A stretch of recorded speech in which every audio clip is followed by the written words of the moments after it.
स्वागत है आप सबका एक और नए वीडियो में। हम आपको बताने जा रहे हैं शिव की आराधना किसको कहते हैं। कोई कहता है संगीत कि क्यों भटक रहे हो, क्यों जा रहे हो यहाँ वहाँ। हम कहते हैं तुम भटको भी मत, कहीं मत जाओ। तुम्हारे घर के नज़दीक में जो शंकर का शिवालय हो, तुम्हारे घर के नज़दीक में जो शंकर का मंदिर हो, शिव मंदिर हो, शिवालय हो, और शिवालय में जाकर एक लोटा जल प्रतिदिन चढ़ाना प्रारंभ। संगीत करो। जो प्रतिदिन भगवान शंकर के मंदिर में एक लोटा जल समर्पित करता है, उसका हाथ महादेव पकड़ लेता है, फिर ऐसे ही नहीं छोड़ता, उसको मंजिल तक पहुंचाकर प्रशंसा। संगीत छोड़ता वो ऐसे नहीं छूट संगीत सकता। आपने अगर उस पर भरोसा करा है, हाँ थोड़ा कष्ट हो सकता है, थोड़ी तकलीफें आ सकती है और थोड़ा दुख आ सकता है जिंदगी में।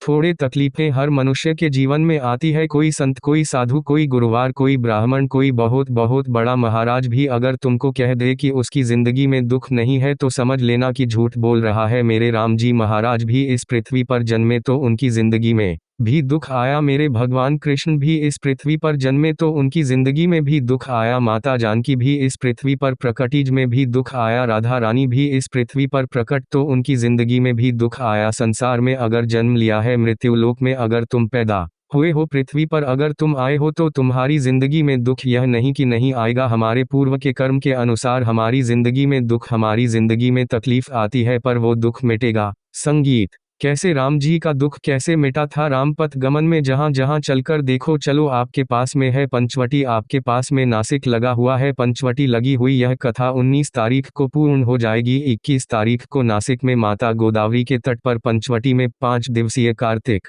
महीने में कथा लोगों को श्रवण करने के लिए भक्तों को मिल जाएगी। आपके नज़दीक में लगी है पंच, चलो जाओ। जितने राम जी महाराज अयोध्या से लंका तक गए, उसके बीच में जितने राम जी के मंदिर नहीं है, उससे अधिक शंकर जी के मंदिर हैं। उसका कारण केवल एक है, राम जी जहाँ रुकते थे वहाँ शंकर भगवान के शिवलिंग की स्थापना करते थे, पूजन करते थे, और वहाँ से फिर आगे बढ़ते थे, फिर आगे बढ़ते थे, फिर आगे बढ़ते थे। बिना शंकर की आराधना के, बिना शंकर भगवान को एक लोटा जल चढ़ाए बिना मेरे राम जी महाराज आगे बढ़ते ही नहीं थे। भगवान कृष्ण के जीवन का चरित्र उठाकर देखो, मेरे ठाकुर जी का नियम था एक लोटा जल चढ़ाए बिना कृष्ण आगे बढ़ते नहीं थे। श्री दशरथ जी महाराज के जीवन चरित्र को उठाकर देखिए, सूर्य नारायण भगवान को जल और शंकर भगवान को जल चढ़ाए बिना दशरथ जी महाराज आगे बढ़ते नहीं थे। श्री जनक जी महाराज के चरित्र को उठाकर देखिए, एक लोटा जल चढ़ाए बिना जनक जी महाराज अपनी सभा में नहीं जाते थे। संगीत थोड़ी जिंदगी में तूफान आते हैं, कष्ट आते हैं, दर्द आता है, तकलीफ आती है, पर तूफान आता है तो पता चलता है ना कि मजबूती कितनी है। अभी पता चला कि नहीं चला, अरे बोलो तो जम के पता चला ना कि मजबूती कितनी है। यह हवा चलती है, तूफान आता है, तब पता चलता है मजबूती